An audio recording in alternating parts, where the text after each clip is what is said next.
So you have a game for me? Yes, sir, I do. We have a game called Golden Sun in the works. Oh, that's a very strange name for a sports game, but I'm listening. Oh no, this won't be a sports game. This will be an RPG game similar to our earlier series like Shining Force, except this game will be more puzzle focused. That makes more sense. So tell me what happens in this thing. Well, you see, the game takes place in a world called Wayard, where people can use magic called synergy. Ooh, I see what you did there. Yeah. We took the words psychic and energy and just stuck them together. Very neat. And we begin as most RPGs do with our main character, Isaac, waking up to a storm that suddenly appears right outside. Wow, just jumping right into the action without any explanation about anything. Very exciting. Yeah. So what's Isaac's deal? Well, you see, he's pretty much just a silent protagonist, and he's just along for the ride, and all he says are yes or no to any question. Just yes or no? Yes. Isn't that even worse than pre-written sentences that he could possibly say in any given situation and instead make his character just a completely blank slate?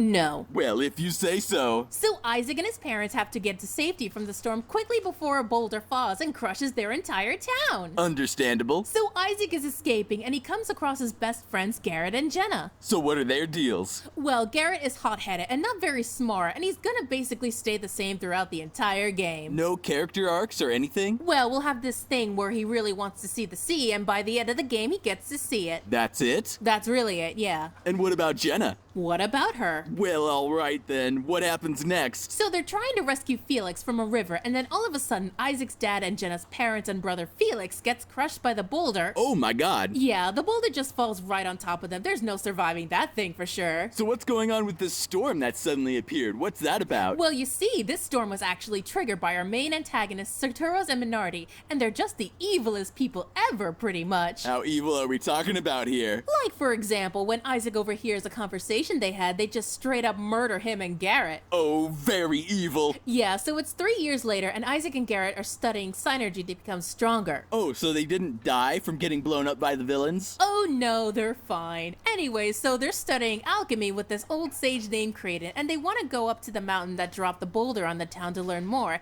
But going up there is forbidden. It's a big no-no. Wow, it seems like it'll be really difficult to get in there. Actually, it's gonna be super easy, barely an inconvenience. Oh, really? Yeah, so there will just be one guy guarding the entrance, but then immediately turns his back, letting Isaac and everybody slip right past him. Oh, what a very terrible guard. So anyway, they'll get deep inside the mountain and come across a chamber that has these things called elemental stars. Ooh, sounds mystical. What do these things do? Well, you see, Kraden explains that they're used to light these places called the elemental lighthouses, and he says that they're the key to unlocking alchemy and creating the Stone of Sages and will also destroy the world. Wait, I thought you said that Wayard already had alchemy in it. That's how Isaac, Garrett, and Jenna can use synergy, right? I did, but the rest of the world can't use synergy except for very few people who either come into contact with or touch these things called synergy stones, and when you do, you become an adept. Oh, so what kind of powers can these stones give you if you touch them? Well, they can give you the power to control one of the 4 elements: earth, fire, wind, or water. And what determines which element you can control? Pretty much random, but if you live near the sea or near snow, then it will probably be water. That makes sense. Or if you live in the North Pole, where Satoros and Minardi come from, then you'll have control over fire. Hold on, why are they fire adepts and not water adepts? I don't understand what you mean. Never mind. So you were talking about these elemental stars, right? Right, yeah. So after discovering the stars and explaining how dangerous they are, Kraden wants to take them out of the chamber to study them. Very sensible. So while Isaac and Garrett are grabbing the stars, Satoros and Minardi appear and take Kraden and Jenna hostage. And if they don't get the last one, then it's implied they'll kill them. So why don't they just get the last one themselves? Because. Fair enough. And then Jenna's brother Felix shows up, and another guy named Alex teleports into the chamber and flies back to Satoros and Minardi. Jenna's brother survived a boulder falling on top of him? Yes, he did. In fact, he wasn't hurt at all, and Satoros and Minardi found him and took care of him all these years. The same people who killed 2 children for overhearing a conversation they had, then immediately saved a different child from drowning. Yes, they did. Why would they care about some other kid if they just attempted to murder 2 others earlier? I mean, I don't understand what the problem is. I once killed these 2 kids kittens I found on the street one time, and then I found another one and took it home. Oh, remind me to never let you near my pets. All right, if you say so, sir. Well, okay then, so getting to Alex now. Yes? You said that he teleports in and flies back to Saturos and Minardi, right? Yes? So why doesn't Alex just fly over to the last star and grab it? Because I need Isaac and Garrett to go and grab it. Why? Well, you see, when they grab the star, the whole mountain starts to erupt, and that's how I need Saturos and Minardi to take Kraden and Jenna with them as hostages. Why would they need hostages? For incentive for Isaac and Garrett to come after them with the Mars star. Why doesn't Alex just teleport over to where Isaac and Garrett are and grab the Mars star? Because when the chamber starts to erupt, it awakens this deity called the Wise One. Oh, so this wise one stops and chases off the villains, and that's why they can't do anything. No, actually, he just floats there and doesn't do anything to hinder them at all, and they just decide to leave. Okay, it seems like as though they're making a lot of assumptions about what Isaac and Garrett will do if they even get out of the chamber with the Mars star alive. Who's to say that if Isaac and Garrett even survive, that they won't immediately just chuck the Mars star into the erupting volcano near them, which will make it impossible to light all of the lighthouses? Listen, sir, I need these specific things to happen for the game to start, and I don't need you to ask any questions about it at all. Well, okay, I guess I can let it slide. Okay, great. So the Wise One teleports Isaac and Garrett out of the collapsing chamber and tasks them with retrieving the rest of the stars from Saturos and Minardi. Why would they need to do that? What do you mean? Why do they have to stop them if they have the last star? Wouldn't alchemy be unleashed upon the world only if all lighthouses are lit?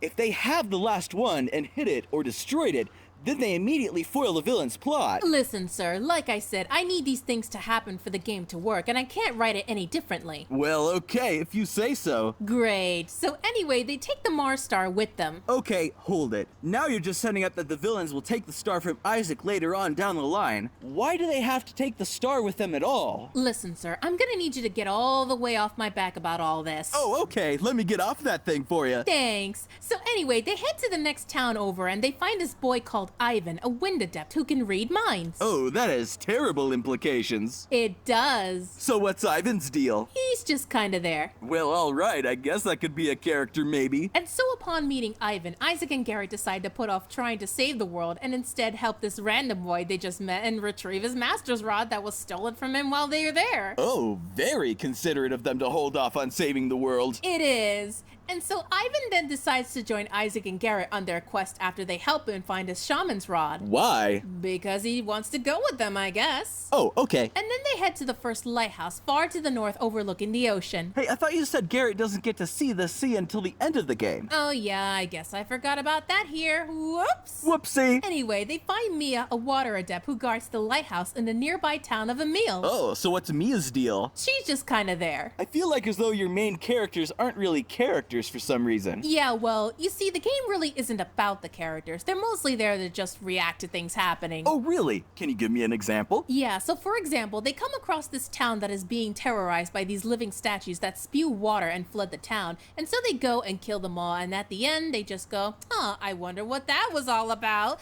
and just go on their merry way without coming to any conclusion about anything. Huh. Yeah, exactly. So anyway, back to Mia. She's healing some old folks with her water synergy before the lighthouse lights up. Not very good at her job of guarding the lighthouse, is she? She isn't, no. She just joins Isaac's party and they go to the top where Saturos is waiting for them and decides to fight them. So he beats them and steals the star then? He doesn't know. He instead loses because of the light from Mercury Lighthouse, which weakens him because he's a fire adept and the lighthouse is water. Oh, okay then. So Garrett will probably get weakened too, right? Not in the slightest. What? So anyway, Alex shows up and then teams up with Saturos and takes the Mars star? No, he just helps Saturos stand up and teleports them both away. What is going on? Anyway, so for the rest of the game, you're going around chasing the villains to stop them from lighting the rest of the lighthouses, and you don't see them at all until they get to the next one. So what's happening in between then? Not a whole lot, just a bunch of side stories that don't impact the plot in any way, and most of them can be skipped without any real consequence outside of stat boosts and gameplay. Oh yeah, so what's the gameplay like anyway? So it's going to be a turn-based RPG where you can use synergy for AoE type attacks from mobs, and you can use these things called ginny to use for various effects and to summon powerful beings to attack with. Oh, very neat. Can you go into some more detail about this ginny system? Sure. So you find these little Pokemon-like creatures around the world called ginny, and they do various things like improve your stats if you set them to a character, and they can even change characters' classes, depending on what elemental types you give to certain party members. Oh, very interesting. And if you use their effect in battle, they'll be put on standby mode where the character will lose the stats or class that the ginny give to them in order to summon these powerful beings from random real-world mythologies to do big damage, and then it will take a number of turns for the ginny to come off of recovery for them to be set again to the character they're attached to. Wait, so you lose the class if you use the ginny? Yeah, and if you use all of them, then you'll be left with a super underpowered character that doesn't have most of the better synergy in order to survive boss encounters. Well, it sounds like as though you're setting up this system where you're only going to incentivize one damage type over the other. What do you mean? I mean that if you use ginny in battle, or if you mix and match ginny and then use them, you're losing essential synergy and mess up your class. Wouldn't that discourage using Jin to summon if a boss does major damage to the group with lowered stats and no way to heal said damage? Well, you don't have to worry about that, sir, because we made the game super easy and barely a challenge in the first place. Oh, really? Yeah, you see, we put in an elemental system in too, where certain elements are super effective against one another. Oh, you mean kind of like Pokemon? Yeah, except you'll barely even notice it being there in the first place. What? You see, we won't even explain this mechanic at all to the player, and the only way to know if something is effective or not is the number of exclamation points after the damage. It's barely noticeable if the player isn't looking for it. So it's a weakness type system, but it doesn't even matter at all. It doesn't even matter at all, no. But we'll make sure all of the attacks in the game are very flashy and make a buttload of sparks. Wow, now it sounds super exciting when you put it like that. I'm glad you like it, sir. Okay, so where do you find these ginny? In the world map, where the player will have to scour every nook and cranny if they don't have a guide right in front of them to tell them where they are. And the overworld is just huge. I mean, there could be tons of places these little buggers could be hiding if you don't know where to look. Oh, very frustrating. And also they can be found in dungeons where you have to solve these puzzles. Yeah, you mentioned puzzles earlier. What kind of puzzles are we talking about here? Yeah, so you know the puzzles in The Legend of Zelda, right? Of course. So it's going to be like where you need a certain item from a dungeon in order to get through that dungeon, right? It won't be like that at all, no. You see, you'll be using synergy to get through the dungeons instead. Ah, I see where you're going with this.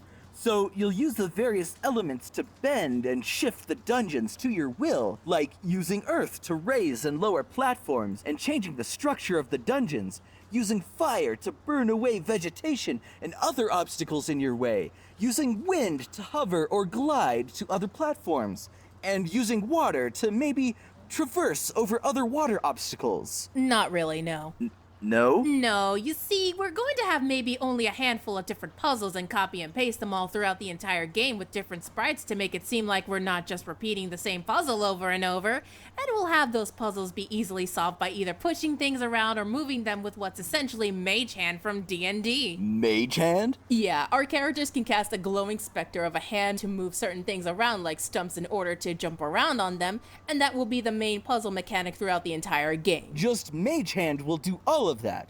No kind of elemental manipulation of the terrain or anything? Well, we do have one where you can freeze a puddle of water to make a stump to hop across on, or using wind to blow away ivy sometimes. And not using fire to do that. You'd think that, but no, actually. And that's it? We also have a couple of different kinds of mage hands, like, for example, a mage hand that strikes tree stumps, a mage hand that can grab things out of reach, or a mage hand that can lift things, or a mage hand that can lift things and then carry them around. But it's pretty much just Mage Hand then. It is, yeah. Well, it seems a bit underwhelming where you've established that these people can control the elements to their will, but you don't really let the player have that control for solving puzzles. Well, I hope you like mazes and puzzles solved by moving things around with Mage Hand, because that's over half the game right there. Oh my god. Yeah, it'll be great. If you say so. So what happens at the end of this game? Well, after chasing the villains for the entire game and not interacting with them at all, Isaac and Party finally catch up with them at Venus Lighthouse. Wait, Isaac and Party? So Ivan and Mia just stick with them for the entire game? Yeah, they just kind of drop whatever it was they were doing and whatever responsibilities they had and go with Isaac on his quest, I decided. Couldn't you at least give them a better reason than nothing? Well, I guess I can make Mia and Alex related somehow and make some prophecy or whatever for Ivan to travel with Isaac. Seems like a flimsy reason, but okay, I guess. So anyway, Satoru's and Minardi captured this girl called Shiba, and she's a wind adept, and they need her in order to get in Jupiter Lighthouse, since you need an adept for each elemental lighthouse in order to climb it. And how do they discover that she's a wind adept? I don't know. Fair enough. So what happens when Isaac it catches up to them. Well, first, before they catch up to them, Felix decides to have an argument with Saturos and Minardi about how evil they've been acting, and kidnapping Sheba was the last straw. He just doesn't like that at all. And he's having issues with them right now and not earlier when they kidnapped his sister. I guess not, so instead he's angry right now and decides to take Sheba back home.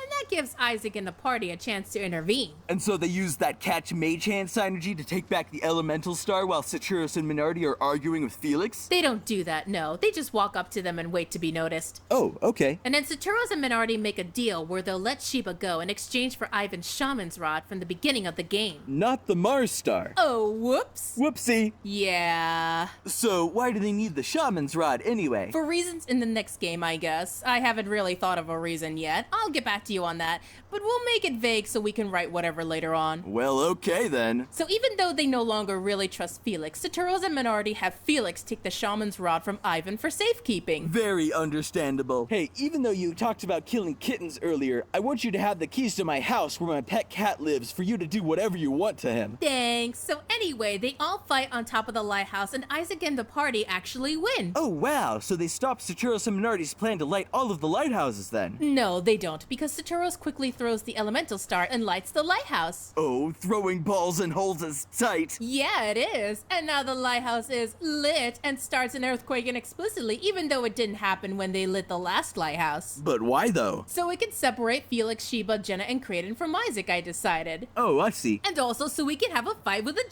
dragon. What? Yeah, so you see when Saturos threw in the star, a bunch of synergy spilled out and it turned Saturos and Minardi into a two-headed dragon. How did he even know it would do that? I don't know. Also, how would earth energy affect fire depths? We'll just say it does because I want to fight with a dragon at the end. Also, how isn't it affecting Isaac and Garrett at all? Listen, sir, I really want this dragon fight, so I'm gonna need you to stop questioning how this magic system works and get all the way off my back about this again. Oh, I'm sorry. Let me get off that thing for you. Thanks. So after they defeat the dragon, they just instantly revert back to their original forms and fall into the lighthouse well and die. Oh my god, so the Jupiter star is lost in the lighthouse well. No, Saturos gave Felix the star earlier. Oh, very prophetic of them to do so. And the earthquake shakes so much that it tears apart the entire lighthouse, throwing Sheba off. Oh my god. And then Felix jumps down after her. Well, okay, I guess that's one option that somebody can do in a situation like that. So anyway, the lighthouse fixes itself and Isaac and everybody leave to try and find Jenna. Wait, the lighthouse fixes itself? It does, yeah. How does it do that? I don't know. Fair enough, so then what happens? Well, the peninsula that Jenna and Kraden were on tore off from the mainland during the earthquake, and they're now adrift at sea. So Isaac and Garrett vowed to find her with this new ship they just happened to get. And that's the end of the game. Wait, that's it? That's it. We can't just finish the story until we make the second game. Well, I don't know if that will happen. What do you mean? Well, I'm not sure we're willing to fund something if it's going to go like that. I mean, it seems like there are a lot of flaws in this game with its story and also in the gameplay.